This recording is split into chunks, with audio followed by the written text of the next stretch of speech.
Good evening. I'd like to call to order the meeting of the Cunningham Township Board for Monday, February 4th, 2018. Will the clerk please call the roll? Trustees Brown. Hazen. Here. Hersey. Here. Jacobson. Miller. Roberts. Here. Wu. Here. Mayor Marlin. Here. And I believe Wayne Williams, the assessor, is on the phone. Wayne, are you there? Here. Yep. I am. Okay, next up is approval of minutes from the previous meeting of January 14th, 2019. Is there a motion to approve? I'll make the motion to approve the minutes. Second? I'll second. Any corrections? All those in favor, please say aye. Aye. All those opposed, same sign. That motion passes. Are there any additions to the agenda? Okay. Public participation. Does anyone wish to address the Cunningham Town Board? I don't have any slips. Okay, seeing none. Committee to verify bills, Town Fund and GA Fund. Great, good evening. So for the town fund, we had $28,679.30. And in the general assistance fund, we had $44,026.64. That's a total of $72,705.94, and I'm happy to answer any questions. Any questions for Danielle? No. So I'd like to make a motion that we approve the township funds and the general fund. I'll second that. Moved by Dennis, seconded by Dean. Any further discussion? All those in favor, please say aye. Aye. All those opposed, same sign. That motion passes. Reports of officers. Danielle? So I think, I believe Wayne is on the phone, so I'm going to go ahead and give my report, take any questions, and then I'll pass it to him. So we had 113 general assistance participants. You have a memo in front of you I just passed out. Has a nice new letterhead from Cope Cumston, who is our volunteer graphic designer. Thanks, Cope. That's down 7 participants from last month. So we're basically watching, we're bouncing between 110 and 125 at this point, which is a good sign. 37 participate in community work fair. 3 are on the job search track. We actually had a number of folks receive jobs this last month, so some of the, I would say about 5 of those are from folks who are over income. 60 are disabled seeking social security income. 38 are homeless, and we still have, it's lower than it's been in the past, but it's still sizable. Average age is 48 years old. That stayed pretty steady. For homeless assistance, you might recall that last month we had a record 22 households served. I was wondering if it was going to stay there or bump back down. I assumed it was because of evictions leading up to January, and it appears that that's the case. We had 8 households served, which is pretty standard. 3 homeless households were moved into housing with rental assistance, and 5 households avoided homelessness with eviction prevention assistance. I also want to mention that in November, with the help of housing advocacy interns, we have 2. Cunningham Township began to call through all of our participant households known to be homeless now or within the last 12 months. And we actually help folks apply for housing on the phone. So we walk them through the whole process for subsidized housing, fill out the information, and we're actually listed as a secondary contact because the homeless don't have an address to communicate with Housing Authority or HUD. So essentially, we now play that function. February 1st, so we helped 22 households apply, which was fantastic, just this last month. The first of our applicants just moved into a place February 1st. We had 4 applicants move in. And I just wanted to share the story of one participant who has been street homeless in Urbana for 2 years. And he receives general assistance. You can't receive general assistance and homeless assistance, right? So you're either one or the other. So he receives general assistance. He needed $375 to move into housing for the first time in 2 years. So we have an angel donor fund. We recently received $500 from Urbana Rotary for the Angel Fund. Thank you, Urbana Rotary. We also received $600 from the the Friends meeting, which is the Quakers in Urbana, and we have a couple of different checks that are pledged, so I expect another about $1,500 to come in from pledges. So from that money, we took $375, helped him get into housing. What he said to me is, "You don't understand. I've been homeless for 2 years and I never thought I would get a break. This is a miracle. Thank you so much." So thanks to, partnership with the Housing Authority and also with the township, we were able, and our donors, we were able to get him into housing. Just for the record, he's a stellar worker. He works at Salt and Light, and he's really looking forward to using that to build his resume and get into a job. So the second piece is poverty data for Urbana. Several months ago, you might recall, and Bill, you had followed up with some information. So I reported on poverty levels in Urbana. This chart's from 2015, and essentially, I reproduced the slide here, showing that Urbana had more than twice the national poverty level. So at that time, the mayor and members of the town board questioned how much the data is skewed by the university student population, which I think is a good question. So I've been working with Alan Axelrod. Alan, would you mind coming up to the public input? So Alan is a PhD student in agricultural and biological engineering. He has worked with our office, how long it's been, Alan? Almost a year? Maybe. Yeah, I think since last spring. And he has been doing statistical analysis for our office. So essentially, I asked Alan to take the same data that I was reporting from, which is also generally accepted data. It's the American Community Survey, and we looked at the 5-year period covered from 2012 to 2016. And I actually put the table number too, so you can look it up yourself.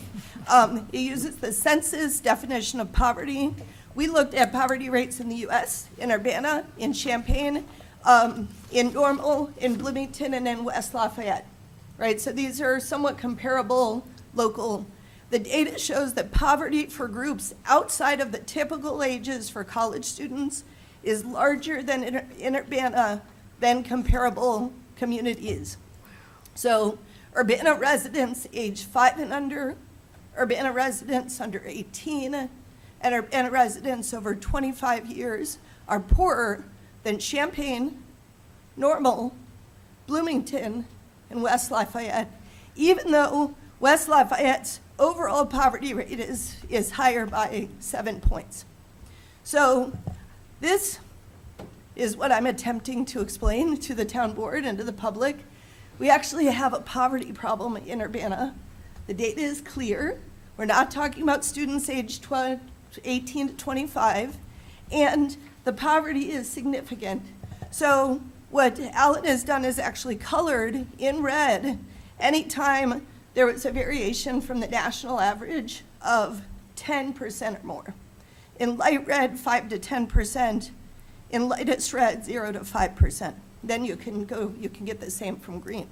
So essentially, I think it's important to note that when we're doing policy, it's very important to understand what our data looks like and understand why. Now, interestingly, there's a lot of misconceptions that crime follows poverty. Not so. We're actually a poorer community than Champaign. We have significantly less crime. I mean, depends on what you consider significant, but there's less gun violence, there's less crime. So why is that? And it's worth talking about that piece. Also, the sense of people's sense of living, their satisfaction, their community connections, their education. There's other things to look at. Urbana is a fantastic place to live in many ways because we have a coherent community and folks take care of each other. But I think it's really important for us to also own what the stats say, which is that our children are poor, our folks over 25 are poor. Interestingly, our seniors are doing pretty well compared to the national average, as they are doing in all of these communities. I also want to point out, and so often when we talk about poverty and then we want to exclude students, which I understand because students' earning time is compromised, so to speak, by school. So they can't always earn the same wages because they are also going to school. But being a student does not mean you are not in poverty or that you're supported by your parents. I, for one, moved to Urbana with $50 in my pocket, estranged from my parents, and were on food stamps for my first 2 years here. So I'm not a student who, fit that category.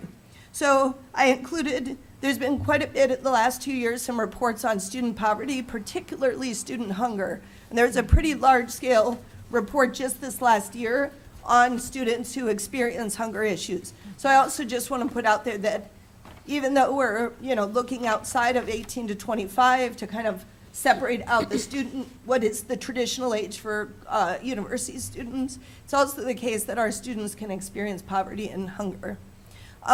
With that, I wanted to thank Alan for his work and ask if you had anything to add. I have a couple of other notes, but I want to pause here just to give you an opportunity to talk a little bit about these stats, and then I have a couple of other items. Alan, did you want to add something? Yeah, thank you. I wanted to say that I had looked at the documents, the data that Bill Brown had sent, and for example, that outlines that there was a 13.1% poverty rate in Champaign County when you removed the all-student population. I was able to find out that the national average for the same year was a 12.7% poverty rate when you exclude the student population. What that means is that the overwhelming poverty rate in Urbana for those ages is offset by all the other communities to the extent that we are only 0.4% above the poverty rate. So that is to say, the poverty statistics in Urbana is significant, is very significant to the county level as well as all by its own self. Any questions about this? Go ahead. I wondered if you had a chance to talk with the U of I about any kind of data they have. I'm sure it's protected and everything, but they may have aggregated data on poverty levels among students, because they could probably get that from the FAFSA forms they fill out, although that would probably exclude a lot of international students. As far as the ages go, I think the age range is about right. I know a lot of people live in Orchard Downs that are probably over 25, but I think I agree. We definitely have poverty, and definitely the student population is more poor than people think. There's a lot of people that live in luxury apartments, but there are a lot of people that aren't. And Urbana doesn't have a lot of luxury apartments, so we probably get more than our share of students that don't live in those.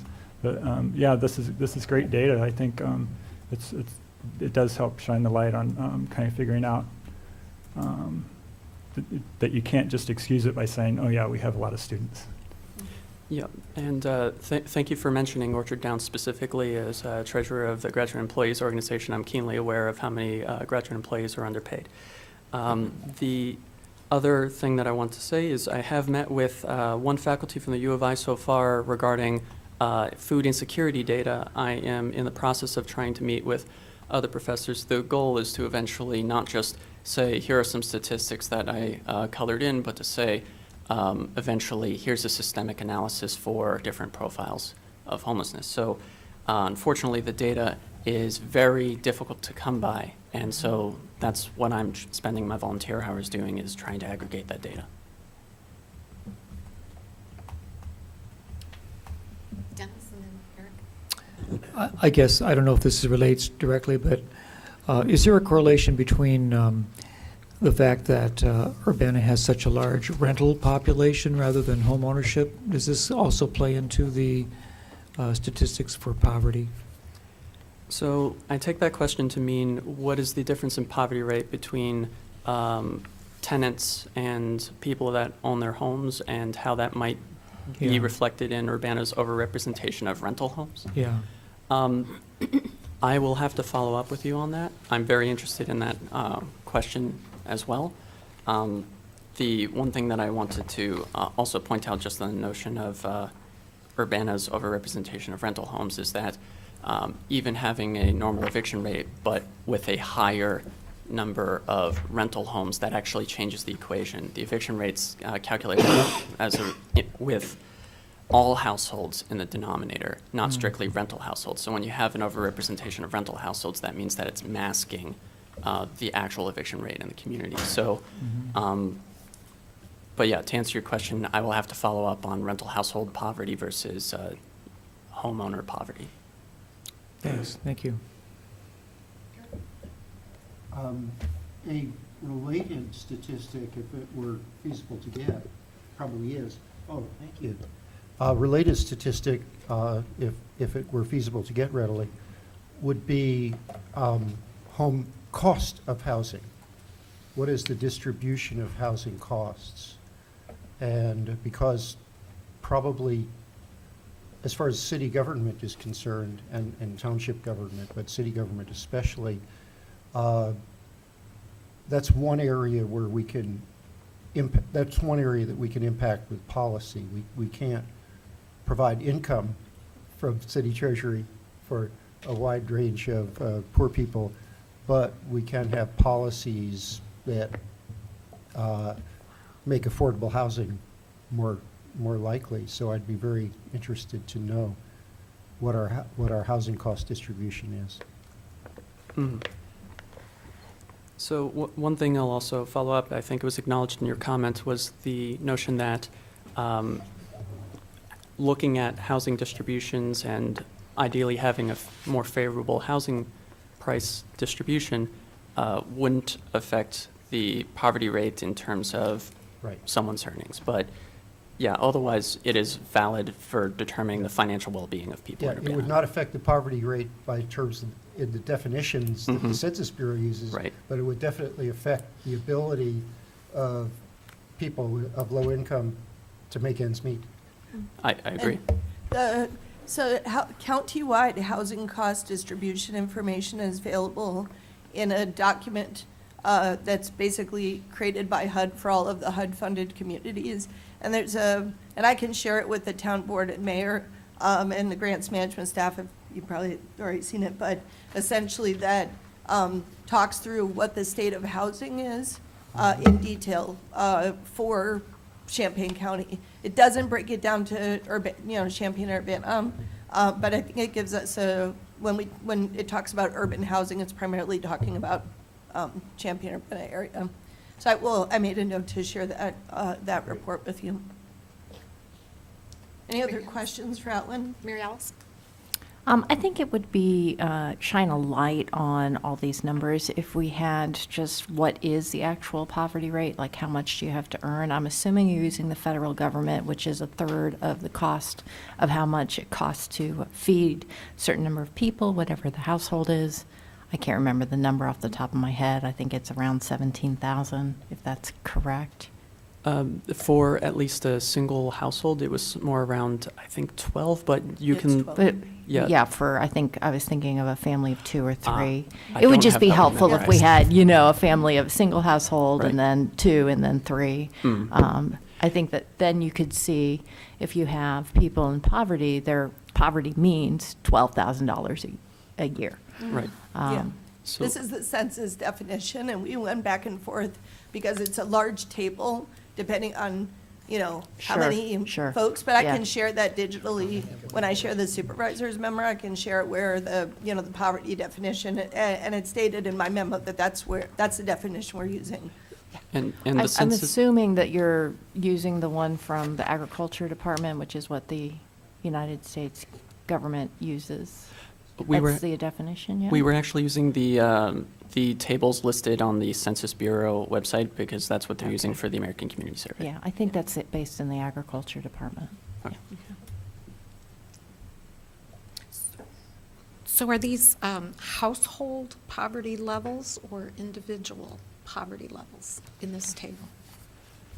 My my understanding is that they are population poverty levels. The reason is because what we don't show here is the count data that is also in the census table for these same numbers. So they would have the population that is reflected at count data, and then they would have the percentage right next to it in the adjacent column. So it's counting people, not households. Individuals. Individual people, yep. Eric had a question? Do we have an idea of the trend lines? Are things getting I mean, you know, obviously, the numbers that we're looking at are cause for concern, but are they worse than or not as bad as previous periods? I can follow up with that. I do remember there not being a consistent trend when I had looked at data last year. I am still aggregating this manually. The goal will be to automate that process so that we'd be able to populate data in a more comprehensive fashion. Yeah, let's definitely look at trend data. And is this based on the 2010 census, or what year are you looking at? So the Census Bureau will take statistical estimates rather than a comprehensive estimate every year between the 10-year census. So this is the 2012 to 2016 5-year American Community Survey estimates. Okay.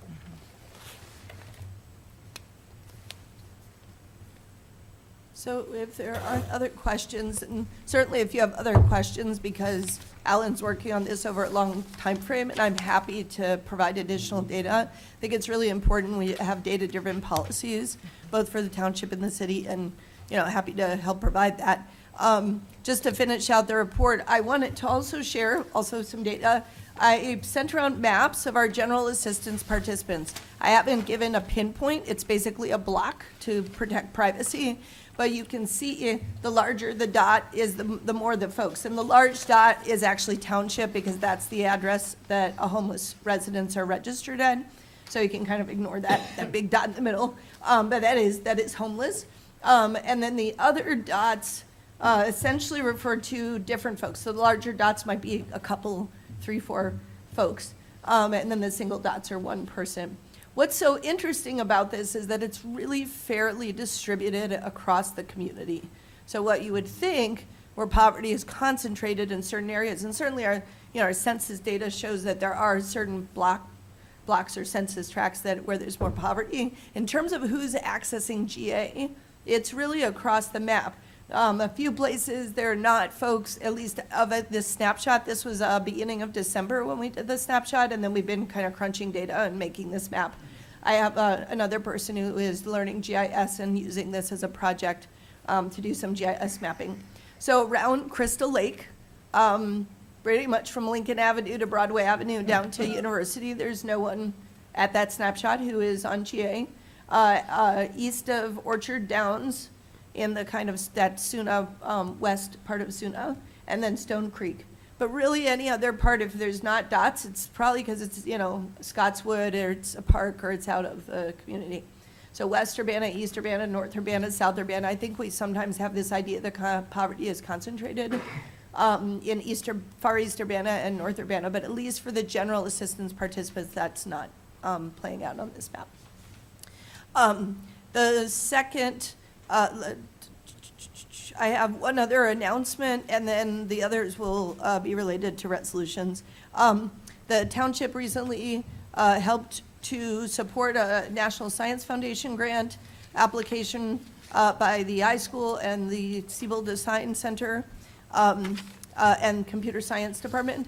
What we are hoping to do is to get 3 data scientists for 3 years to actually do significant data analysis on the homeless population in Champaign County, to work alongside an initiative to look at how we can develop a data-driven model to end homelessness in our community. So this group would basically accompany the policymakers, that would be you, and others at the table to look at how we can develop programs that use existing resources as much as we can to address the homeless population. So I'm very excited about that. It's not a done deal. The grant went in, I think it's being submitted on the 6th in 2 days, but our portion was due last week, and I'm really excited and hopeful that we can partner with the university in this way.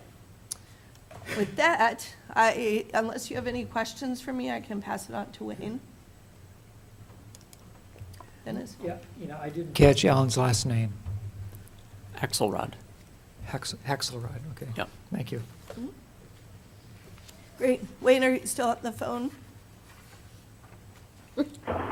I am, and William should be there to give the report. I can answer any questions after.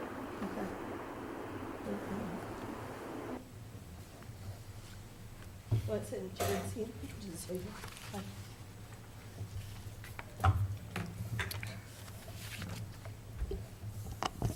Good evening. Good evening. Okay. Okay, can everybody hear me clearly? Yes. All right. Well, I'm William Harris. I'm the new Deputy Chief Assessor for Cunningham Township. Thank you for allowing me to come here, first thing from Georgia. It's a little cold up here. The first thing I actually want to start with are some things that we're trying to get done, accomplished now, and I know at the last meeting y'all spoke a lot about these senior exemptions, status forms, and the freezes that were going out. So what we did was that following week, we sent them out. And we got a large return of them back already. We've answered a lot of phone calls. We had a lot of traffic coming into the office. We plan maybe the second half of the year to send out a second round just to catch anybody who probably didn't check the mail or they forgot to turn it back in. Try to give the seniors another chance to get their exemptions in. This week, we're spending a lot of time actually going out, verifying some characteristics since we got a break in the weather. Because there were a lot of properties that we didn't have the correct characteristics and data on. So we're trying to get those corrected because, of course, that's revenue for the digest, of course, revenue for the county. Going into the end of 2019, one of the major projects we're doing is coming from DeKalb into Cunningham. You use a lot of paper for data, like you store a lot of paper, so it also causes problems if water leaks happen, records are now damaged, so those are things that we can't get back. So the staff and the interns, we're all working together to, by the end of 2019, to have all your property record cards actually digitized. So if anyone wants to call in and get some information, we can have it at our fingertips versus spending 10 to 15 minutes looking for it. I actually say it's pretty challenging because I come from a place where it was already at my fingertips, but I'm not actually unfamiliar to it because in 2011, the CAB went through the same process.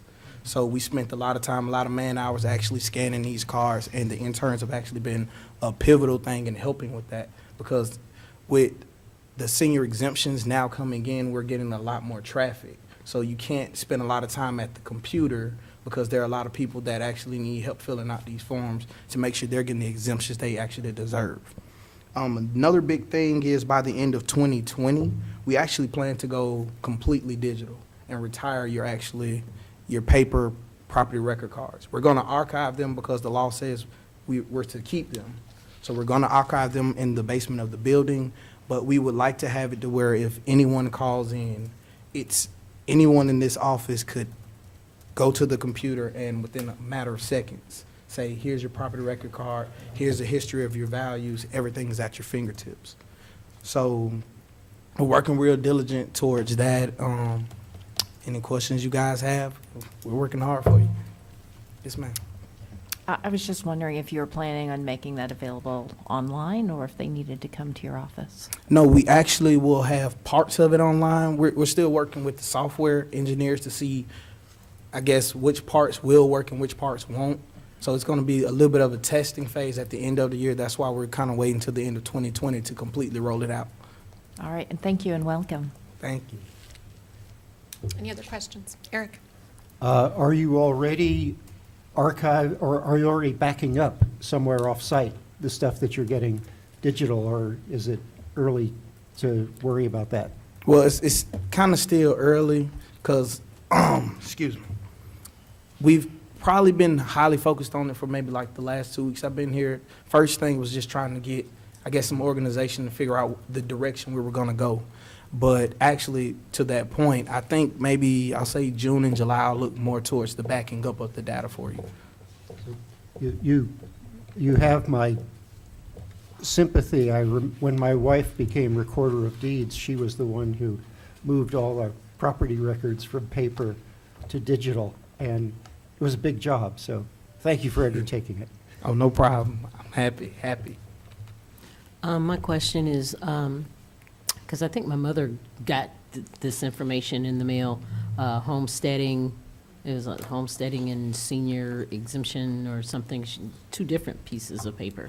One of them, both of them said that they're not really due until the end of 2019. So is there, I think, so do the seniors know that how that deadline works, or have you done any follow-up with that? Is there something because I read for her, so. Okay. No, we actually have a lot of seniors or their children, spouses calling in asking those questions like, oh, it says it's due at the end of 2019. But the reason we're sending them out early enough is because people have busy lives, things catch up with them. So we're giving more opportunity to say, hey, these are things you qualify. They belong to you. So please get them in. We're sending them out early enough that if they don't catch that deadline now, well, not the deadline, but if they don't get it into us in this first wave, that give us the opportunity, instead of us sending out 11,000 each time, now I can say, okay, there are only 4,000 people who didn't respond. So let's send those 4,000 out. And now we'll spend more time being more aggressive, getting out there. I'll be honest with you. Me and the staff had a conversation last week. If we had to, where I'm from, for seniors, we kind of go knock on the doors and, hey, you still here? How can we help you? Because there are some people who may got to that age where, they can't fill out the forms, or they can't actually make it to our office, or they can't make those phone calls. For those people, we're trying to make a way. Yeah, because what I noticed, or one of them, she can't even fill out right now because you have to have The your green taxes form. done. You got to do your taxes Yeah, first. And I'm sorry. no, and so I was wondering. That's why I was wondering about if everyone, how you were going to follow up with that, because through no fault of hers, she just didn't start getting tax forms until like yesterday. So I was wondering, I was hoping that you'd be able to follow up on other seniors that are also having that issue. Oh, yeah. We're actually getting a lot of calls about the green form because, if I'm correct, last year it was blue. So it's kind of throwing people off with the color change. Yeah, that's But as another they're thing. calling in, we're actually letting them know, because we're getting a lot of the white one, which is the status forms returned. And they're coming in with the green one in their hands. And we're telling them, it's not that it's due now, but I want to give you ample amount of time for you to sit down with your CPAs or sit down with your spouses to see if you qualify for these exemptions. Because when Wayne, and I want to believe it was Mark, ran it, they found like tons of seniors who had exemptions that they never knew or they never applied for. So now, because we're in February and I don't actually need it till December, that's 10 months for all kinds of conversations, all kind of help that can be given. Okay, thank you. No problem. Any other questions? Thanks, William. Thank you. Any unfinished business? No? Nope. Okay, we have some new business to take care of. T, resolution number 2019-02-002R, which is a resolution regarding the release of closed season minutes. Charlie. This is the usual every 6-month resolution for the town board. There's one set of minutes to be released, the minutes of the last review. Is there a motion? I'll move approval of resolution number 2019-02-002R. Is there a second? I'll second it. Moved by Bill, seconded by Dean. Further discussion? Does this need a roll call? All those in favor, please say aye. Aye. All those opposed, same sign. That motion passes. Next is T, resolution number 2019-02-003R, resolution authorizing the Cunningham Township to sign a depository pledge agreement with the Illinois funds. So, easy enough, we're trying to always maximize our investments, and this gives us the flexibility of moving some money into the Illinois fund, which right now is, has a greater return on investment than what we're seeing in our current fund. We'll continue to have savings in Busey and checking, and I'll also be reaching out to them to see if they can do better on our savings account. But I'd like to be able to move some funds into the Illinois fund to realize additional income. We're actually at about, I think you saw in our financial report, at about 125% of what we thought we were going to get in interest. So I'd like to see that be 200%, 250 by the end of the year. We'll take the money wherever we can get it. So, What's the Illinois fund paying? I believe the last I checked was 2.1%, which is paltry, but it's better than some other places that are tied to bonds. Okay, is there a motion? Mary Alice. I'll move approval for T resolution number 2019-02-003R, resolution authorizing the Cunningham Township to sign depository pledge agreement with Illinois funds. A second. Moved by Mary Alice, second by Bill. Further discussion? All those in favor, please say aye. Aye. All those opposed, same sign. That ordinance, or that resolution passes. And the last is Resolution 2019-02-004R, which is a resolution authorizing Cunningham Township Supervisor to pay funds to Rosecrans for Consolidated Social Service Fund Agreement for men's transitional housing. So briefly, the situation is that there's three things you should know as background. So when Rosecrans kind of took over from Community Elements, they also took over several programs that Community Elements had. One was Roundhouse Homeless Shelter for Youth. We right now have no homeless shelter for youth in our community, other than if you're 6 or under, you can go to Crisis Nursery. That was closed, and they only received a portion of payment. Then there was Time Center, men's transitional emergency shelter. The last communication I received, so we had budgeted $10,000. That's what they had been awarded, so to speak, by the town board. We did distribute the first 2 quarters of payments. This is all last fiscal year, so we're talking quarter 1 and quarter 2 of last fiscal year. Then there was no formal communication about their status. I was told by the outgoing president of Community Elements that Times was likely to close. I couldn't get additional information. I held payments. At that time, I did not think that I received quarter 3 and quarter 4 requests. We reached out at the end of the year and said, I did find out that Times remained open, although at much lesser capacity in its fourth quarter, and then they closed exactly at the end of the fiscal year. So I had not received requests for payment. We had asked people to get their payments in and sent final emails in June. And then last month in December, I was asked where are the payments for the Time Center. And so I spoke with our attorney, I spoke with our auditor, and I'm bringing to you, basically, as far as I can tell, it's your discretion about whether or not we should make payments to Rosecrans for Time Center. So I wanted to give you the information. One, they didn't really communicate, even though we were a funder, and I was told they were closing, but the fact was they did not close. They were open until the end of the year. Second, I believed that they had not requested payment. They had requested payment to an old email. There was a Gmail account of my former office administrator. I was able to find those and to confirm that the first payment was requested within the fiscal year. The second payment was requested by July 17th outside of the fiscal year. So they were late in their second request. They were not the only ones late. There were a number of people who received payments who requested in July. So for parity, there were several who were late. Therefore, I am requesting, if you believe that we should make payment to Time Center for that time, then I would need town board approval, because last time I checked, it's February 4th, and this was for the last fiscal year. So I bring this to you because it's your call.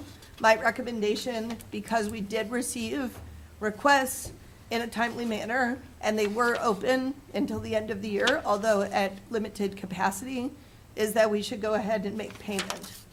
I will have a second request next month for Prairie Center that was subsumed by Rosecrans, where they're also requesting payment. That's a different situation, and I will probably have a different recommendation. But in this case, that's what we're just looking at the Time Center, men's transitional emergency shelter, and disbursement of payments. Is there a motion, and then we'll have discussion? Or, I guess, yeah. Well, I'll move adoption of this just to put it on the floor. Okay. So I'll second. Okay. Discussion.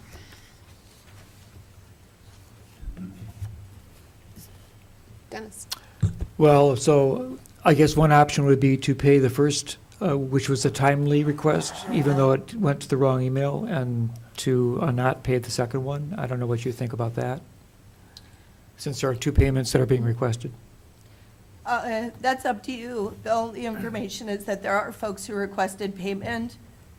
There are groups that requested payment around the same time as the fourth quarter payment. So the issue could be one of parity in that case. Oh, yeah, you said that. Yeah.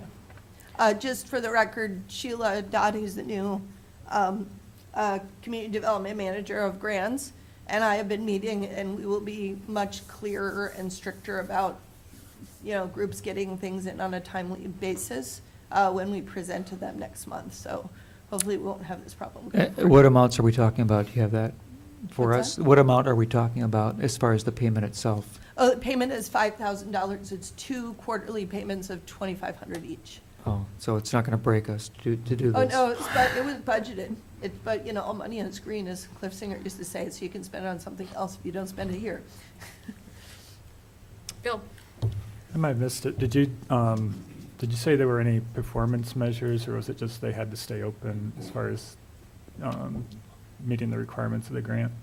This is another problem with our program, which I've raised, which is that essentially all they have to do is that they send a very bare minimum report of how many folks they served and how many Urbana residents they served. And they did send that report, and it was, in quarter 3, it was similar to the other quarters, and in quarter 4, it was less, but that's to be expected as they were trying to taper and transition folks out of times. But it's not like they were serving 0. Although Roundhouse, they were serving almost no one. And, we were going to talk, and then they came to us and said, we're not serving anyone, so we're going to close. Not that there weren't homeless youth to serve, just for the record. Sharice?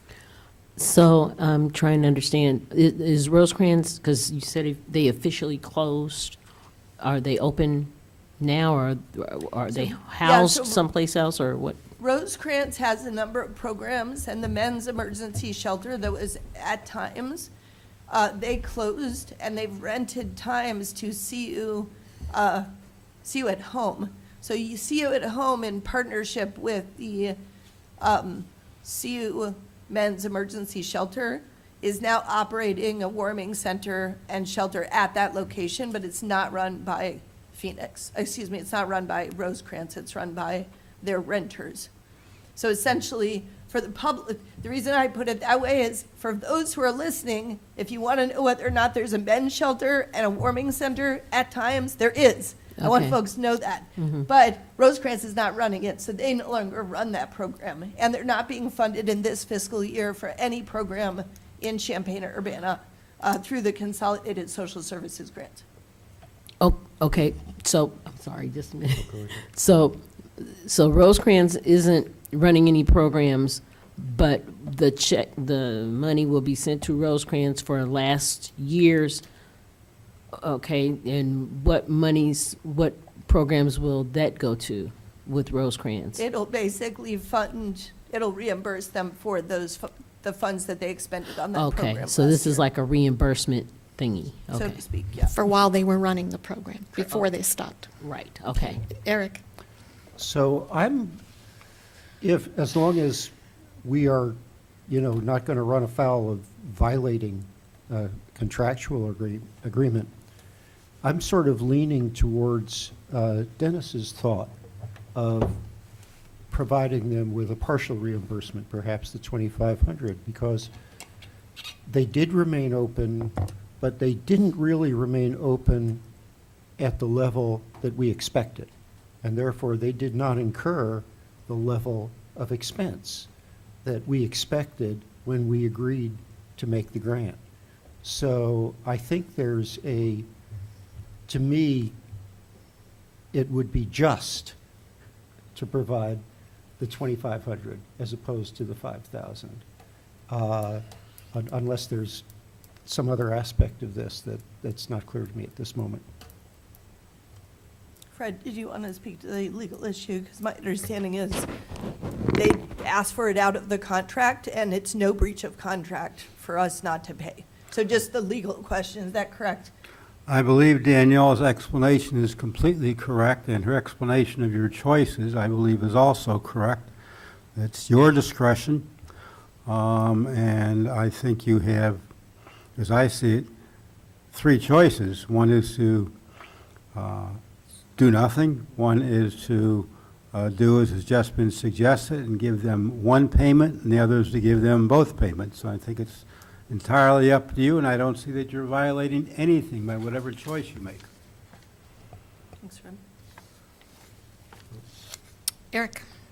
I would then like to propose an amendment to the motion, and it would be in the last paragraph where we would, all of the language in that paragraph would be correct down to the third line, and in the third line, I would suggest to make payment for quarter 3 totaling $2,500. I'll Or- second that. Yeah, okay. Actually, let me make it, let me clean that up a little bit. To make partial payment for quarters 3 and 4 totaling $2,500. Yes. Could I speak to that? I think it would be cleaner to simply say you're making quarter 3 payment. Okay. Because quarter 4 payment, and my resolution, I noticed, it says July 13th. It's actually July 17th. I checked today. Okay. So I think you're on better footing to, if you're going to deny quarter 4 payment, you'd basically deny it because it's outside of the window, whereas quarter 3 was submitted in time. I back up to my original wording. Okay.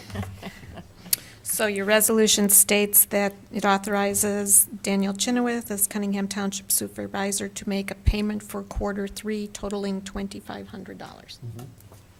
I think Mary Alice was on board. I did second that, Okay. yes. So all those in favor of that amended language, please say aye. Aye. All those opposed, same sign. Okay, then we'll go back to the original motion. All those in favor, please say aye. Aye. All those opposed, same sign.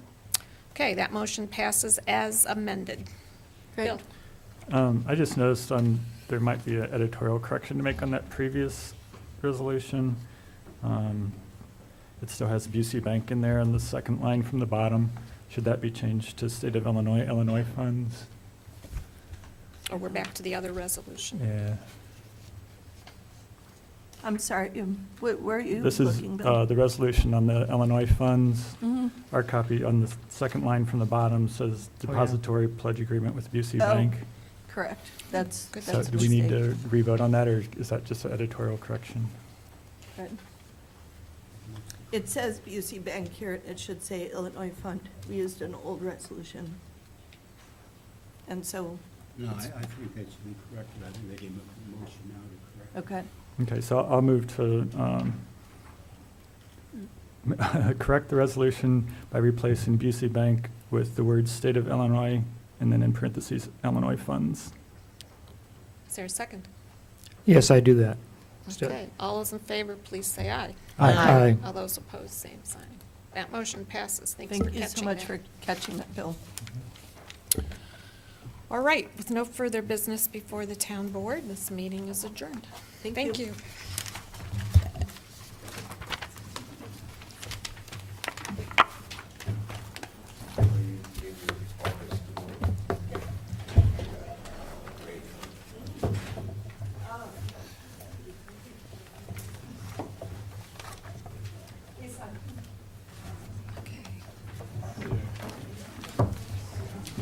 Okay. Oh, yeah. This indicates six of the eight. Oh, okay. Okay. All right. I think Jared's going to call. And then this is just a signature. Okay.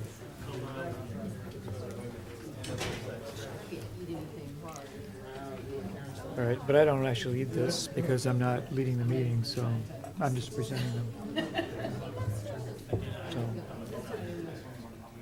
So do you want them to hold on to this? Because I'll just be making the motion to approve. And Oh, I'll I've be got it. seconding. Yeah. All right. Thank you, though. It's good to know that. It's the due diligence. It can happen. We're going to have it on all the agendas from here on out. It's so a good we idea. don't- Yeah, 'cause That's Kurt Borman at work. I can just feel that.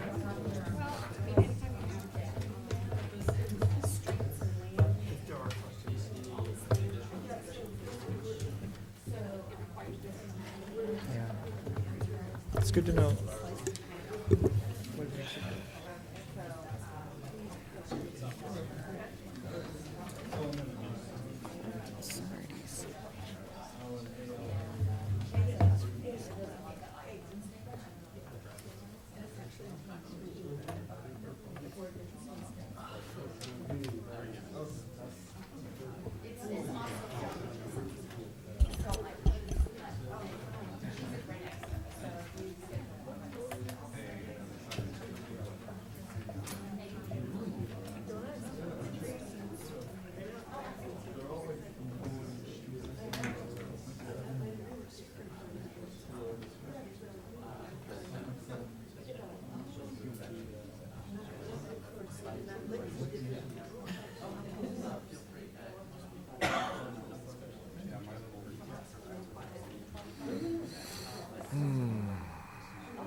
That's why I couldn't go. I couldn't go to the district. I was so sick. Christmas.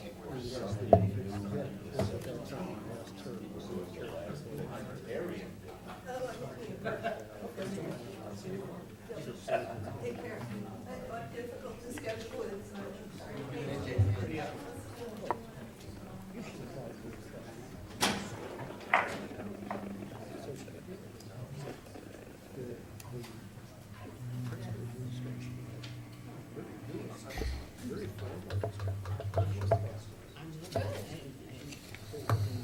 What's up, Miss City Manager? Same old, same old. Thank you, Alex. Are you ready? I'm ready for bed. This language, because right now it said it doesn't say corporate authorities. It needs to be changed to say corporate authorities in the ordinance itself. So we need to, It's a technical correction, you just pointed out. I don't have a copy of the ordinance with me. Is that the vacation? No, that's the, I need the vacation from last week. So it should say 3/4 of the corporate authorities. Yeah, we desperately need a great governor just to scrape by. Okay. Right here on page 6. Okay, all right. We're so, Okay. so lucky that Franklin Roosevelt. All right, I'd like to call this meeting of the Urbana City Council to order for Monday, February 4th, 2019. Will the clerk please call the roll? City Council members Hazen, Here. Hersey, Here. Brown, Here. got it out of order, sorry. Jacobson, here. Miller, Here. Roberts, Here. and Wu. Here. Mayor Marlin and I are Here. And just for the record, Mr. Miller is attending electronically. Approval of minutes from the previous meeting. We have January 22nd, 2019, the meeting, the public hearing, as well as a special meeting. Is there a motion to approve the minutes? I'll make that motion. I'll second it. Moved by Dennis, seconded by Eric. Any corrections? No, I didn't see any. Okay. Well, all those in favor, please say aye. Aye. All those opposed? That motion passes. Are there any additions to the agenda? Okay. Public input. I have one card from Eldris Melinda Carr, doesn't wish to address members, but wants to express continued concerns about the Dr. Ellis subdivision sewer issues, equity, and historical impact. Next up is unfinished business. There is none. Reports of standing committee. Councilmember Dennis Roberts. Right.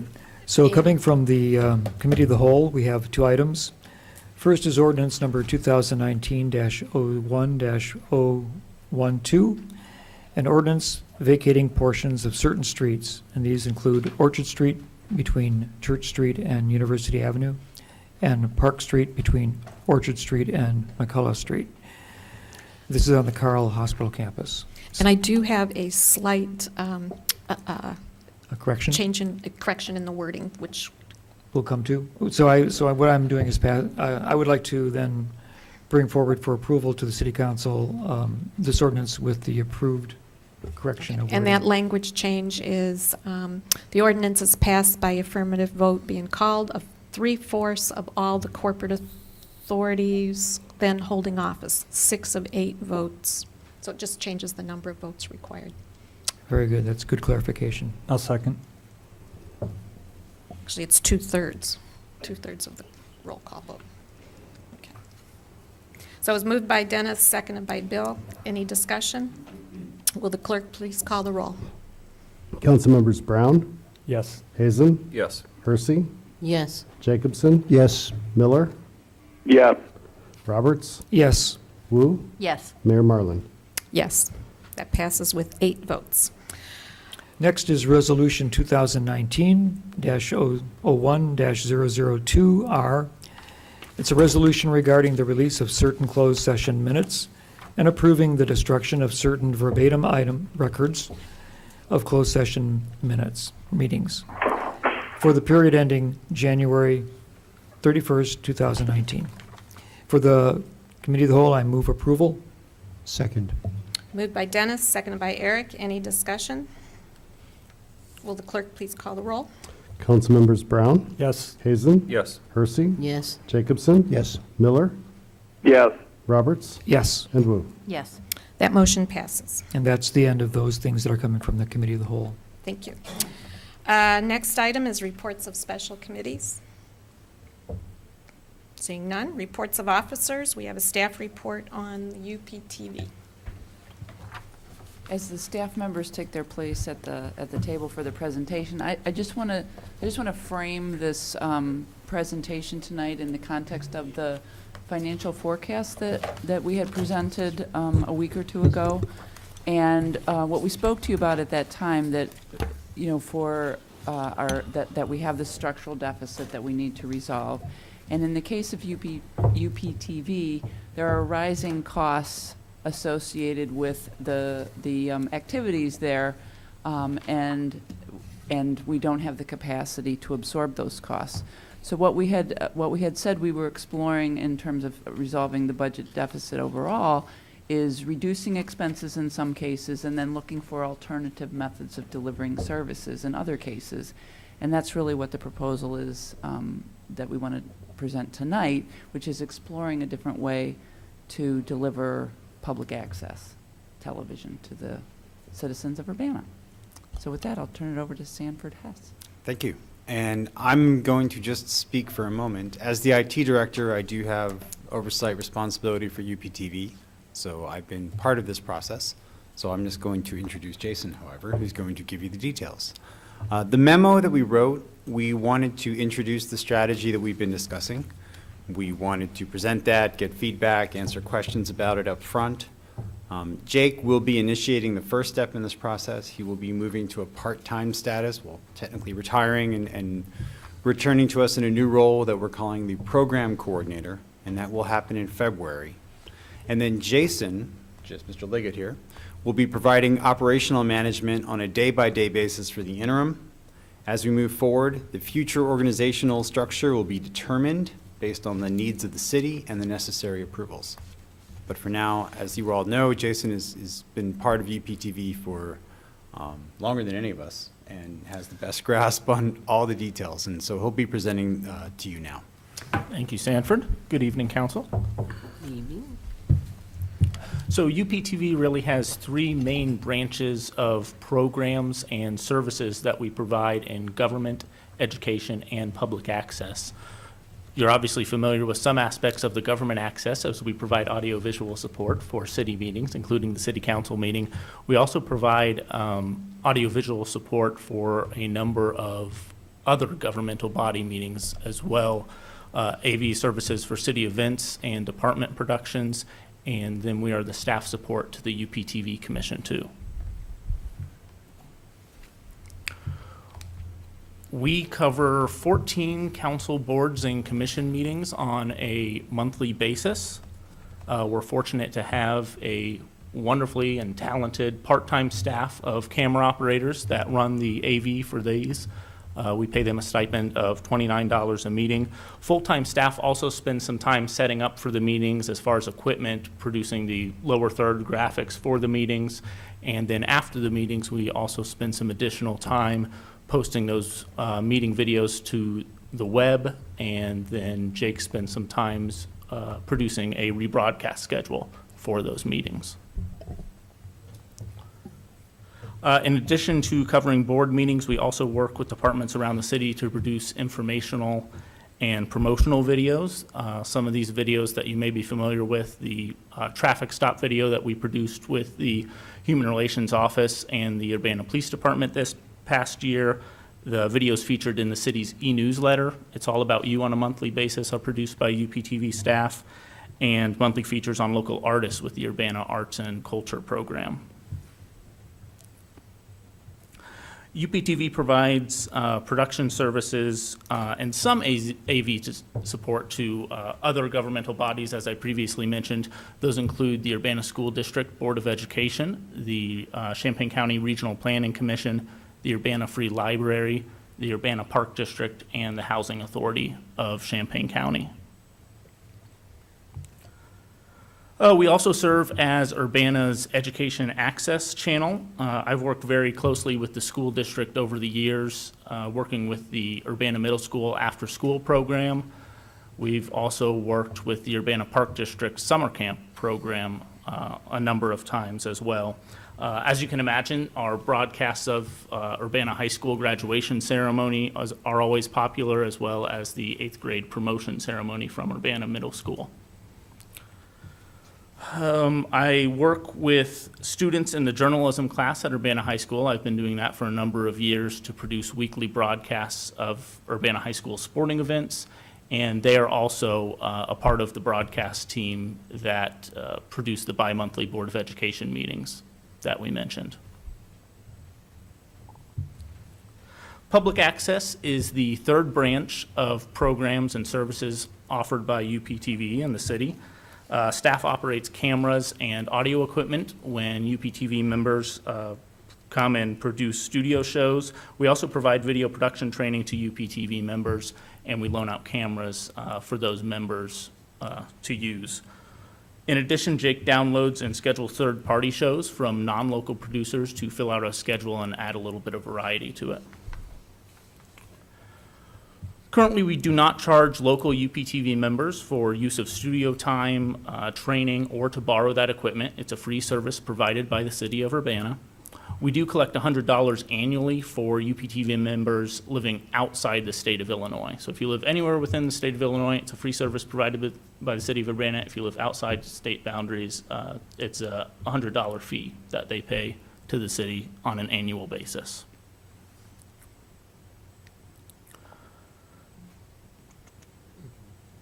Looking at the funding sources from last fiscal year, you can see that our membership fees, as well as our paid production services and our underwriting sponsorships were minimal. The remainder of our funding comes from revenues from cable companies, which is declining as staff costs increase. Part of that to do, as you read in the memo, people are viewing video in different manners now. They're not necessarily viewing it on the traditional television. Dish and DirecTV has gotten better over the years. There's Hulu now, there's YouTube, there's Netflix, there's a number of other ways that people are watching video rather than just the traditional cable television model that we've been, fortunate to have for years. As Carol mentioned, this isn't quite a sustainable service that the city can continue to offer. We've developed a plan to research the feasibility of launching a 5th PEG channel, and that 5th PEG channel would be managed by a separate organization other than the city.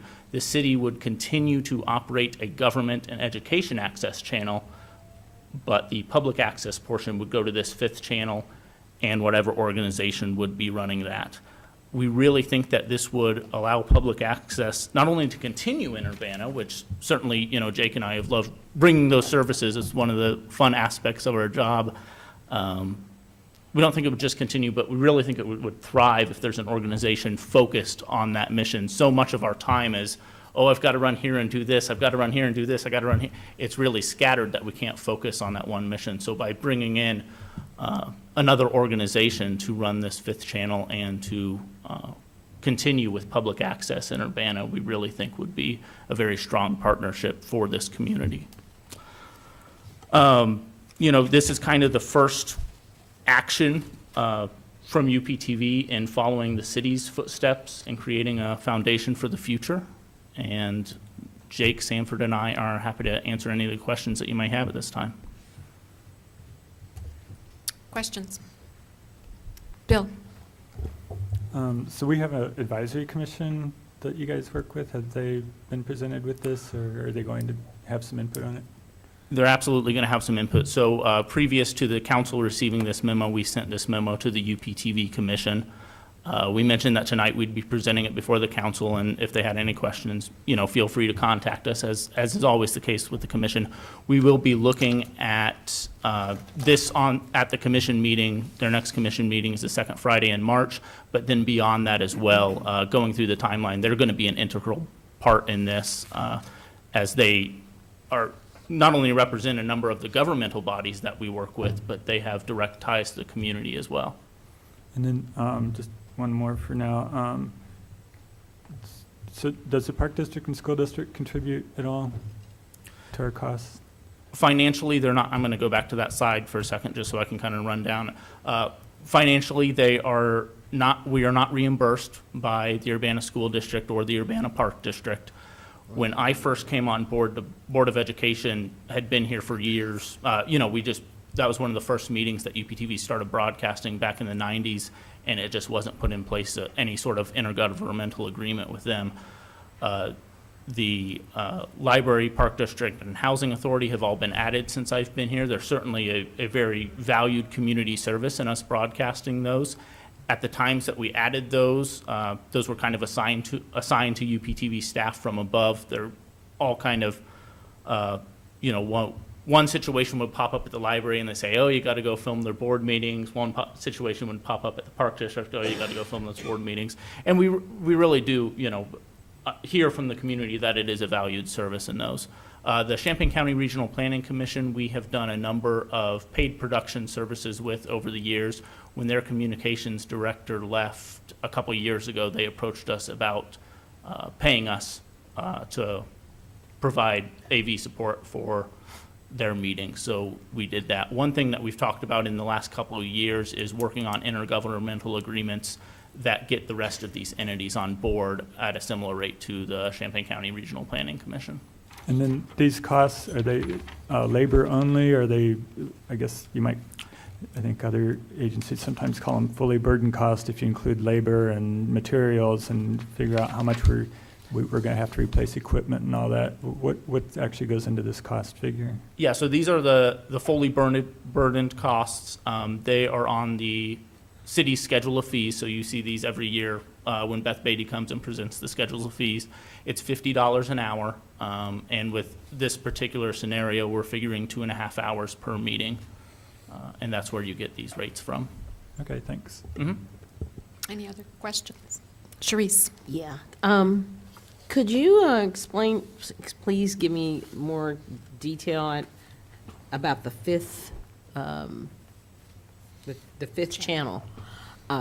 I didn't understand that while I was reading the memo. Yeah, so in 1995, the two cities of Champaign and Urbana entered an agreement with the cable company at that time, which was Time Warner. It's since been bought out by Insight and now Comcast. Mm-hmm. And in this franchise agreement, it allowed those cable companies to use the city's right-of-way and provide cable service. At that time, it was just cable. Now it's cable, internet, and cable internet. Well, not satellite, cable, internet, and cable, internet, and phone. Sorry. Okay. To the community. Through that agreement, we collect a number of fees and funds, but we also got 4 PEG channels for the community. What's a PEG channel? It's Public Education and Government Access, Okay. is what it stands for, PEG. Those are divided up. The 2 cities each took one. Urbana took a PEG channel. Champaign took a PEG channel. And then we offered a PEG channel to the University of Illinois, which is UI7. They Mhm. operate that. And Parkland College operates another PEG channel. Okay. Through the years, we learned that the community wanted a public access portion to PEG and not just government access. So the city of Urbana decided to provide their cable channel as a public access outlet as well as education and government access. Okay. When we renegotiated the franchise in 2010, one of the key renegotiation points for the city of Urbana was to have the option to launch a 5th channel, and at that time, that 5th channel would be used for a standalone public access channel. And that's what we're proposing right now, is that we launch that 5th channel. Okay, so what would be the cost of launching, is there a cost, I should ask, of launching that 5th channel? Yeah, so as far as launching it on Comcast and the other cable providers, we have to cover any cost that it would take necessarily to run any fiber or fiber feeds or anything like that. We are fortunate that in our Comcast agreement, we already have a couple facility addresses that they already have fiber to. One is this, and that's why we're able to run UPTV for. The other one is at 205 North Race, which is the where the Board of Education meets, the central office. So to save costs in that, with our conversations Comcast in the past, we would actually have the UPTV or the public access, whatever the channel would be named, head end right there, and then we would just be responsible for covering the costs of any of the transmitters. It would be probably around $5,000, assuming that the city would donate some of the the equipment used now for public access. We wouldn't necessarily have a need for that, or we would be upgrading equipment in the near future. So we would say, hey, go ahead and take that off our hands. We do that in a similar fashion now when the old council chamber cameras, once we got done with them and used them, we sent those to the Board of Education. And the Park District has a couple of our old cameras as well and an old video switcher. So it's a common practice. We really get our money's worth out of our equipment. So by the time we get our money's worth, there's not a very large third market for the equipment because technology is already advanced. So we tend to donate those to other entities. Okay, one more question. You said that you're going to get rid of something and get the 5th channel up. I think that's what you were saying. And you're going to have another entity run the other 4? Is it? No. No, sorry for the confusion. Okay. In this scenario, there's only 2 channels that are kind of in this conversation. There is the city's channel, which right now broadcasts public education and government. It's going to drop back to just broadcasting education and government. Okay. The 5th channel, the city would then move the public access portion to the 5th channel. So the 5th channel is only broadcasting public access, and the separate entity or organization would run that 5th channel. Parkland would still keep their channel, Champaign would still keep their channel, the university would still keep their channel. This would be a brand-new channel that a separate organization would run. Okay, and will there be any cost for that separate organization to run? Yeah, so there's a number of models. We're kind of fortunate, and UPTV and the city is unique that we put all these efforts into public education and government access on one channel. Most cities don't do that. In most other cities, it's ran by a nonprofit organization or a media center or a library, someone separate from the city. So we're going to explore options that other cities have gone through in that scenario. We don't necessarily have to provide any funding for that. Would there be costs? It's kind of up to that organization. That's one thing that we'll have a better understanding for in the next 5 or 6 months as we continue this research and bring you forth additional information. Okay, doke. Thank you. Mary Alice and then Eric. So if I understand correctly, there's an additional component to this, which is the retirement, so congratulations. Thank you. And then, since you'll be taking on some of the duties and you'll be coming back as a part-time employee to reduce the load and to not increase the needs we have for staffing, you would be reducing that component, that public education component, and handing it over. Is that correct? Is that a correct summarization? So we would be not having two salaries, permanent salaries, I guess. We'll have hourly workers and so forth. I'm hoping that you still have at least one permanent No, salary. no. We go from 2 to 1. Correct. The plan is to go from 2 2 to 1, full-time yeah. salaries to 1 full-time salary. As you look down that proposed timeline, what will happen in 2020 or 2021, I can't remember the very last date there. But I will continue as a city employee to run the city's government and education channel as a full-time employee. And then the program coordinator position would leave when we launched that 5th channel and the separate organization took over that. So that's a recurring cost on our budget, basically. So what is the cost savings for that? The cost savings in eliminating 1 full-time position or? Yes. Well, I mean, you're balancing it, right, with a part-time position and 1 full-time position, but the full-time position comes with benefits and et cetera. So I'm just curious, what is that reduction? Do we have an exact number on that? We don't have an exact number. Once we go through the budgeting process, which will start very soon, and we get new year numbers, then we'll be able to calculate that. Okay. I would say this, it's not about the cost savings. I mean, it's not going to be so significant that it's going to solve any problems. Immediate. Right. So it will be a small benefit, but it won't be a It silver won't bullet. fix the structural deficit? It won't fix the structural Okay, deficit. all right, thank you. Yeah.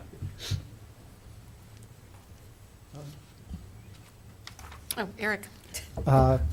Have you considered thinking about following the cable to streaming transition with our business model? For example, posting content, but selling advertising, for example, for local business, Urbana businesses, on the site that you put the content up.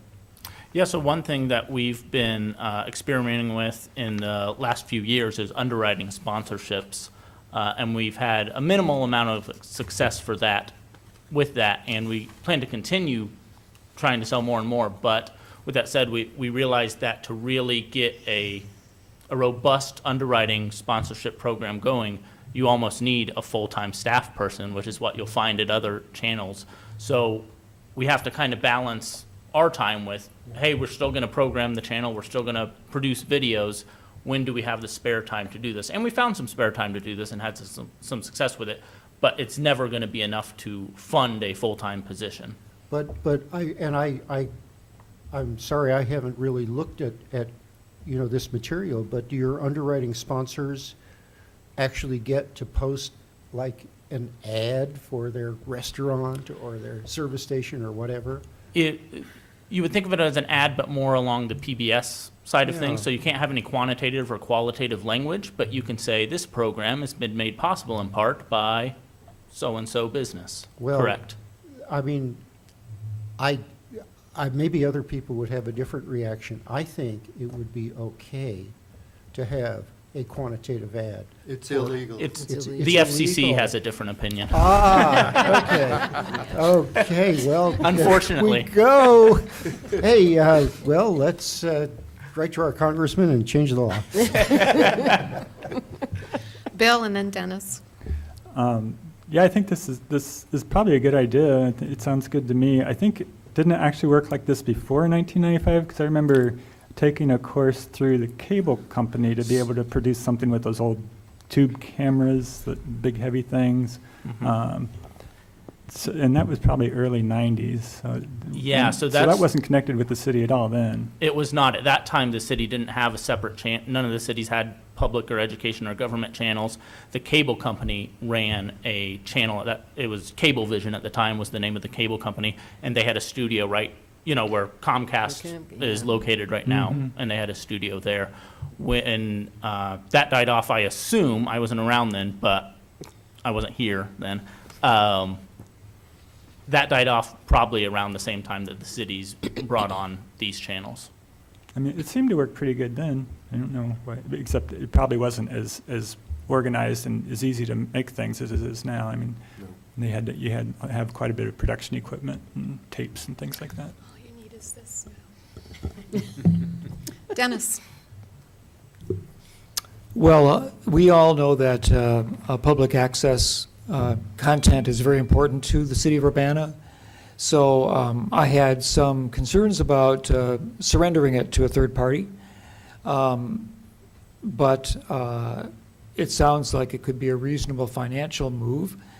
And we have a very creative field of potential people who might come forward, I guess, in the community who would like to take on the responsibility and the challenge of creating and operating a fifth channel for the community who has a diverse need for spokespersons and activities to be made available to the public. So I assume that you were going to be making requests for proposals, sort of a document. And I'm wondering if you could outline, or will we hear in the future, what requirements you're going to be looking for to those people who say that they're interested in having access public television production and take the responsibility over. I guess that we would require somewhat of a rigorous portfolio of background information, or are we just going to be kind of hoping that there's a young creative person graduating from the university that wants to like create something for us as far as a new, or do they have to be a nonprofit? Are you looking for a nonprofit organization? I think we'd more look for an organization rather than an individual. An individual is only one person, and they might work very hard and do that, but once they're gone, well, then the channel goes with them, essentially. Right. So we have an organization that's established. There are some qualifications of what we might be looking for on the top part of page 3 of your memo. Significant involvement with the widest variety of community segments. We want this to be as diverse as the community is, which is one of the points of pride that UPTV has offered over the years. Interest and preferable experience in digital media of some sort. So it would be nice if they're familiar with media, since they're going to be helping others create it. And a commitment to free speech and active representation of differing viewpoints, which has been a key in what UPTV in the city provides. Absolutely. Okay, well, thank you. Mm-hmm. Any other questions or comments? Okay, well, no action is required tonight. This was the first of several reports that you'll be getting, but we just wanted to get this information out there as soon as we could. Thank you. you. Thank you very much.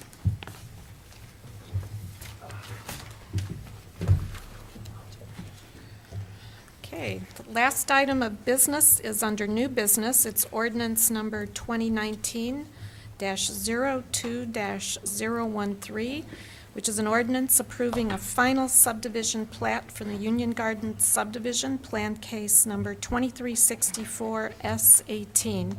And I just wanted to note that we've reached another milestone. For the first time since 2008, the City Council is considering a final plat which is establishing new residential lots. It's been 11 years. So since it has been a while since you've seen a final plat, I'll take just a minute to tell you what a final plat is, if you'll indulge me. So the final plat that's before you tonight for the Union Garden subdivision, what that does is really 3 main things. It locks in the lots, so the property lines for the individual lots. It shows the utilities, and in particular, the easements for those utilities, so that should something go wrong with them, the appropriate people have access to them to fix them. And thirdly, and really important for this body, is that it dedicates the public right-of-way. So in this case, and let me see if I think you'll probably have best luck looking at your packet versus the screen. But in this case, so the public right-of-way that the city of Urbana is concerned with is that starts about here and it goes to Federal Drive. That is the only piece of public right-of-way that is within the city of Urbana. So the other piece of Urbana, and I'm sorry, I assumed you all remembered this development, but I should take a step back. This is the one that spans Champaign and Urbana, north of Bradley, north of Carver Park and Douglas, and starts Champaign side here. This is 4th Street, if I can see correctly. That's 5th there. Thank you very much, Charlie. 5th Street. Thank you. So the parts that are in Urbana are this section here and this section here. And as I said, this is the part of the public right-of-way that would be within the city of Urbana. So that is what a final plat does. This one in particular, as I pointed out, the right-of-way here in Urbana, it extends here through Champaign, and this is also new public right-of-way on the Champaign side there, but just for your information. Other things that are laid out here in the final plat, or where the detention basins are, where the sidewalks are, and as I mentioned, where the utilities are, and basically just gives you an idea on how those lots would be laid out. So the process here is that staff reviews this to ensure that it is compliant with our subdivision and land development code, and we have determined that it is. So we are asking for your approval tonight, and a representative from Trinitas Development is here should there be any technical questions. Mary Alice. So thank you for that overview. It was really helpful. I'm trying to figure out, you said that the sidewalks were on this document, is that correct? I was trying to figure out where the sidewalks are. Well, There's lots of numbers and so forth. I know, and that's why I didn't want to overwhelm you with details. So I guess the sidewalks aren't technically shown, but along a public right-of-way, they are required, and I suppose we included the information that they are also being constructed along the private access drives as well, just so that you know that there is adequate pedestrian accommodation here. So basically, the right-of-way, the Urbana piece would be what looks like just south of Lot 102? Correct, yes. Mm-hmm. Sharice? What is track 2, lot 2? Isn't that Urbana? Yes. Okay, I'm looking, okay, and then there's track 1. So track 1 and track 2 are Urbana, or? Track 2 was annexed recently. That's correct. And once, so when we use the term tract, that's usually the former designation. So once this final plat is approved and recorded, then we kind of get rid of calling them tracts and really complicated descriptions, and then we just call it Lot 102 of the Union Garden subdivision. Okay, so lot 10, I'm looking at, I guess, lot 103, that's in Champaign, right? So I might refer you I'm to trying to- the most simple diagram is up in the top I know, left but it's- corner. That really just kind of summarizes the lots, where the lots are located.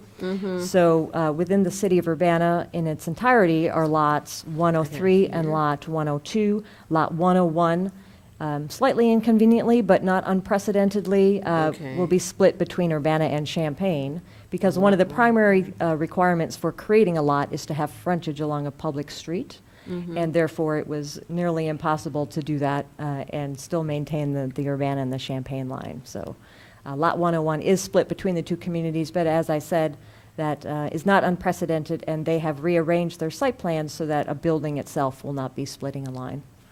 Okay, and then lot 102 and 103 are Those also are all Urbana? entirely within Urbana, yes. I just get confused because it's behind Champaign property as well. So when I was trying to study this, it's like, oh, this is a lot of dots. It's not easy. Bill? Yeah, this is a really complicated subdivision to be your first one in however many years it was. We never do anything the simple way. But yeah, congratulations on making it this far so far. I think Kevin was presenting this before. Did he give up? He has a sick family member today. Oh, so okay, he's I'm not sorry. today. Conveniently. So I had the same question about sidewalks. I didn't see them on the preliminary plat, and since they are only required on right-of-way, and they're saying and I believe they'll put them on the access, are we calling this access routes or parking lots? Depends on who you're asking. The shaded areas are the private drives. They're either called They access are- routes or parking lots, right? Right. Technically, the zoning ordinance would consider them parking lots, but because that would be strange to name a parking lot, we are calling them private access drives for the purposes of Okay. this. So they're not shown on there. I was wondering if there were other drawings that came in with the preliminary plat that showed where the sidewalks were going to be, anything like Well, that? during the lengthy discussions of the site plan for this development, that was shown throughout, and I will confirm that is still the plan, yes, to have the sidewalks. Mhm. I was reminded by our city administrator last week after the meeting that what we read in the memo, you can't really count on. What's really important is what is in the ordinance and the attachments to the ordinance. So it would be, I don't know if we should put a condition on there or anything, but that's a concern. Secondly, I see there's going to be townhouses and duplexes, and the townhouses are defined in our zoning ordinance as single family. I did not grab my zoning ordinance. It's sitting right over there. It's, of course, a complicated definition that involves having a single access to the exterior and probably some other criteria in there. Yeah, I have it. It's a row house or townhouse building, or a row house or townhouse, a single-family dwelling unit, part of a row house or townhouse building. Row house or townhouse building is a building containing a row of 2 or more single-family dwelling units, each unit being separated from the adjoining units, each story by walls without openings, stuff like that. But there's no principal use in any of our R4s for townhouses. So what principal use is that? I'm sorry, I don't quite understand your question. Well, in the R4 zoning category, it's not listed. There's no townhouse listing for principal use. So is it single family, multiple family, row house? So thank you. So because there would be more than 3 units on an individual lot, and as you can see, these are large lots, they are considered multifamily in terms of zoning designation because there's more than two. If it was 2 units on a lot, it would be considered a duplex. If it was 1 unit on a lot, it'd be considered single family. So because there would be more than 2 units on an individual lot, zoning would consider it multifamily. Okay. So in So they're terms of like multifamily. parking, that kind of thing. So I think it'd clarify things. I know our architect on the plan commission was a little confused by that too. I think it'd clarify things if we called them townhouse-style apartments since they're multifamily instead of townhouses. There are legal definitions of townhouses, both in our zoning ordinance and in our building ordinance. So if they're going to be pulling a building permit for a townhouse, that'd be one thing, but it sounds like they're going to be pulling a building permit for multifamily. And I see a nod. So these are multifamily units. So is a duplex, or is that multifamily too? So in this instance, where they would have maybe 3 duplexes on a lot, that is also technically multifamily. So, and in other cases, the retreat, for instance, we were more consistent with that terminology in that we called them cottage-style apartments or something like that. Okay, so that's confusing too, because our zoning ordinance defines multifamily as 3 or more dwelling units in a building. So are they going to be pulling multifamily permits for that, or are they going to be pulling duplex permits for that? Do you know? For the retreat, well, for this one, that's the separate. Union Garden. So building and zoning are entirely different in many instances. So John is conveniently here should he need to step in. But it's my understanding, so if a building, even if zoning calls it multifamily, the building code might consider it a duplex because they're more concerned with how it's built. I'm more concerned with how many lots are on that property, how many dwelling units are on that property. So that's the distinction between zoning and building code in Okay, terms so of how you don't many want to have units. to get a conditional use permit from the zoning board of appeals like you would if there were 2 duplexes on a R4 lot by themselves. It'd be non-multifamily. It'd be like putting a house and an apartment on the same lot. You'd need a conditional use permit for that. In some instances, I know we changed the language somewhat recently so that it made a little bit more sense in that you didn't have to go for a conditional use permit to do anything.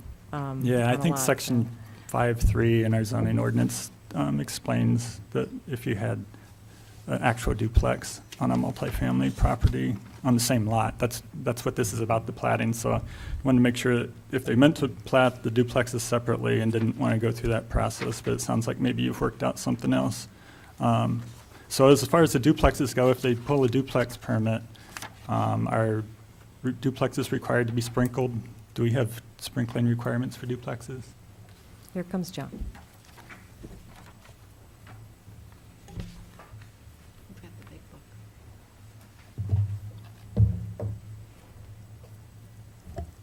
No. Okay. So It's a lot of this, it looks like a multifamily development, and we do have sprinkling requirements for multifamily developments, right? For three or Well, in the three or case more of a units. townhouse construction, from the building perspective, we have a provision in our code that allows if you install a minimum 2-hour fire separation between the townhouse units, then sprinklers aren't required. But if the property owner decides they want to go ahead and do sprinklers, they can do both of those things, but at minimum, they have to have a 2-hour separation. Okay. So I guess, see, the inconsistency is a little strange there, because if they're going to pull duplex permits as a building permit, then it might make sense to have conditional uses, because they might want to put the condition on that they'd have to have sprinklers, or else, you know, and I don't know what the separation requirements are. I know parking requirements for duplexes are different than multifamily. Duplexes aren't required to provide bicycle parking. They're required to provide fewer car spaces, things like that. But you're saying from a zoning perspective, they would still be required to provide parking spaces as if they were multifamily? Yes, that's correct, and that's because we are looking at the lot as a whole. So the lot as a whole might have 50 units on it, and so therefore that's multifamily. And then there's the opportunity for parking sharing. So this duplex might not require the 4 spaces that the zoning ordinance would require. Perhaps they require less, but maybe this one next door requires a little more, but they're all sharing one lot. And then therefore, there's the ability to make sure that there's not more parking than is necessary that's being built. I do wish that building and zoning could be totally on the same page, but that just isn't, it isn't always practical. Okay, thanks. Dennis? And as these are townhouses, this is maybe nothing that you can answer, but would mail delivery be given to them individually as if there were homes, or would there be a central mail distribution? I'll just speak from my building? experience in dealing with this type of development, in that typically, it's my understanding the Postal Service does not do individual mail to this kind of a development, and it would do grouped mailboxes. So I would imagine that's the case, or I don't know if the developer has has made contact yet with the Postal Service to verify that, but.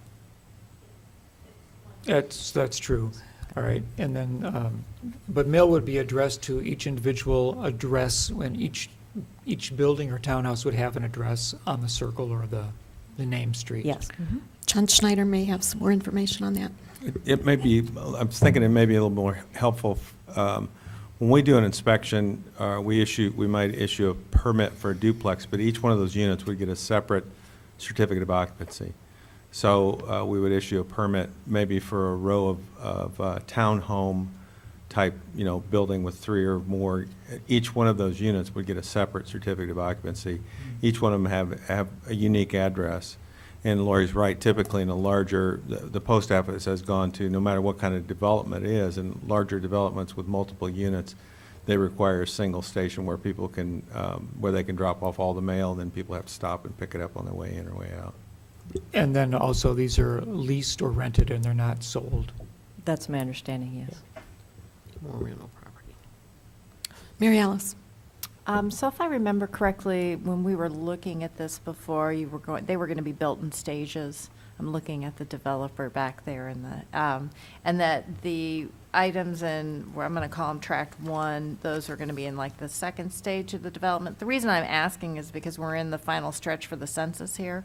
And so next year, I assume that they will not be built, so there won't be actual individuals living in tract 1 or tract 2. Is that correct? Should we? Could you come to the microphone, please?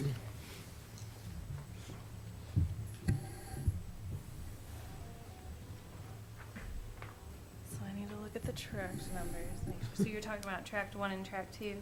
Basically in Urbana. 103. Okay, The so ones- we will open the property August of 2020, and the units that Okay, we all right. anticipate opening at that time would be in tract 1 and tract 3.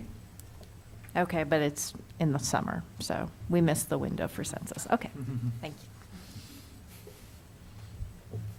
Bill? One more thing on the sidewalks. I remember that we had passed a complete streets policy back in 2011, but then when I looked up the policy, there's not much of a policy there. It says that the policy is that we would insert this thing in this comprehensive plan to make it as a 2-year goal to implement a complete streets policy in the subdivision code where it would actually take effect and have some teeth. I did a search for bicycle in the subdivision code, and I got 1 hit in planned unit development. So I don't think there's been much done on that. Please stay tuned. Before you, within the next few months, will be a comprehensive overhaul of the subdivision ordinance, as well as an administrative document with all the technical details. Okay, and we have some really excellent planners right now that have a lot of knowledge on bicycle and pedestrian issues, and could have some really good suggestions about lane markings and what kind of parking causes accidents. And Charlie could testify what kind of parking causes accidents. He ran into a car that backed out in front of him about a year ago. So I think, having those, that was I think it was indicated in 2011, that was before any of us, well, some of you were on council then, that it was going to be a short-term goal of 2 years. So we're about 7 or 8 years. It's a comprehensive rewrite of a very large, complicated document, so it took us a little longer than 2 years. Yeah, okay, thanks. Eric? Just as long as you're, making things over, I have never understood the prohibition against backing into a parking space. And I'm thinking about Charlie's accident. If that person had been moving forward out of the parking space, probably would have seen Charlie coming. So I wonder if, as we're thinking about these variety of things with respect to bicycles, pedestrians, and things that affect them, if we could consider that. I might need to throw that into your court, because I think that is a public policy, not necessarily one that's put on developers. But And you're not the first person who's raised this issue, but before us tonight is this subdivision plat, so we yes. need to focus on that. But Yes, ma'am. but believe me, the public has raised that issue as well, so we can deal with that on another night. Mary Alice? I'd like to move ordinance number 2019-02013, an ordinance approving a final subdivision plat, Union Garden subdivision, playing case number 2364S18, for approval. I'll second it. Moved by Mary Alice, seconded by Dean. This requires a 5/8 vote of the, yes. Again, you'll have to edit this to insert corporate authorities rather than city council. It's already there. It's already there. It's already there. is that in section 2, Jim? I thought that's what that says. It's an affirmative vote of the members of the corporate authorities then holding Okay. office. What I have is now therefore be it ordained by the city council on the first page of the ordinance, unless I have an older draft. So it should read by the corporate authorities? Yes. No. Okay. Mayor? Yes. The way that we've defined city council for the purposes of these resolutions and ordinances includes whatever definition is needed in the ordinance itself. There's gone over this with Kurt to some extent of how city council is defined. And so all of our ordinances just say passed by the city council, and then we have the vote of the corporate authorities as it's appropriate. So that's been the way we've done things. If we want to change the templates, we could do that. All right, but Illinois Municipal Code requires this vote to be by corporate authorities. Right, and that's what it says in That's what it says. that last section there. This ordinance is hereby passed by the affirmative vote of the members of the corporate authorities then holding office. So that should suffice? Mhm. Okay. Again, we need 5 out of 8. Any further discussion? All right, will the clerk please call the roll? City Council members Brown, No. Hazen, Yes. Hersey, Abstain. Jacobson, Yes. Miller, Yes. Roberts, Yes. Wu, Yes. Mayor Marlin. Yes, that motion passes. With no further business before this council, this meeting is adjourned.